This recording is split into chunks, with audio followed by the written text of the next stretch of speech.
Okay, so you've let your hair cool, done whatever you need to do, and now it's time to take the pins out. So you want to start with the first one you put in, since it's been in there the longest. Just go around, slide those out. I meant to tell you this earlier, always make sure you have enough pins before you start the style, because the last thing you want is to get to the top of your hair and realize you've ran out of pins. You could also use bobby pins. It's a little bit harder to kind of stick those in there. It would work the same, it's just harder to kind of open it up with your fingers. So you can see I've got a nice bouncy kind of bend in my hair. So here's it all kind of taken out. And at this point, instead of brushing, just go through with your fingers, kind of smooth it out a little bit.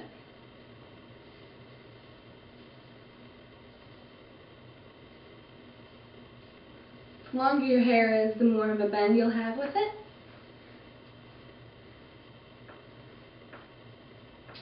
Just go through and make sure you've broken up all the little waves. You can see it's very bouncy and light. This is a perfect example. What you don't want to happen is your hair to split at the top, because that's just really unattractive. So, now I'm going to show you how to tease your hair. I'm going to grab a section at the top of the crown, approximately about 1 inch wide, comb it through, put your comb in kind of midway in your hair and comb down. That's a slow motion version. So you keep doing that until you've created a little cushion. Kind of let these hairs slide through whatever hand's holding. And then I would do a section just underneath of that. You really want to create a huge mess on your head. So I do about 3 sections at the crown, and then do 1 to 2 on the sides.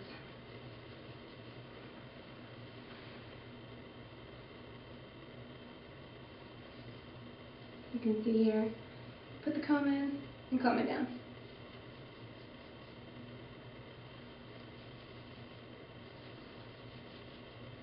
Okay, so you're looking really good. You look like a maniac. Go through and kind of with your fingers, break it down. Afterwards, if you have any back combing that's showing, you can go through with a comb. But I really like to just kind of break it up with my fingers. That prevents you from combing out all of the work you just did. But you definitely don't want any of that to show.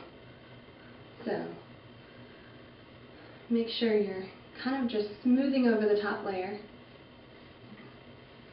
Check the back. And this will keep your hair from parting at the crown. So you can see you've got a ton of lift.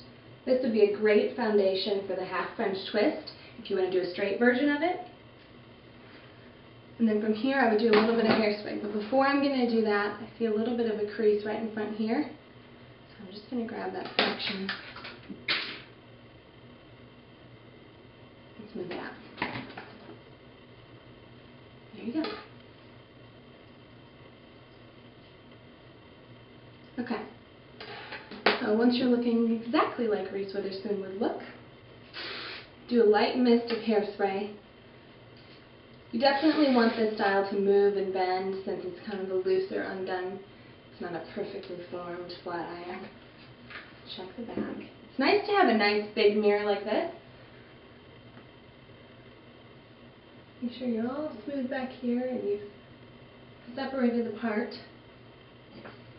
And do a little bit of hairspray, and I kind of swing my head as I spray, which will keep it from getting too stuck in the same position. So you can see you've got a lot of great lift right at the crown, and a lot of width throughout the rest of your hair. So from here, you could pull it half up, you could just wear it down, and it's going to kind of swing and bounce throughout the day. So I hope this style works for you. Please comment or send me an email if you have any questions about it. I'd be happy to help. If you need to know what size sections to take, or a slowed down version of how to back comb your hair, I can do that for you too. So just let me know.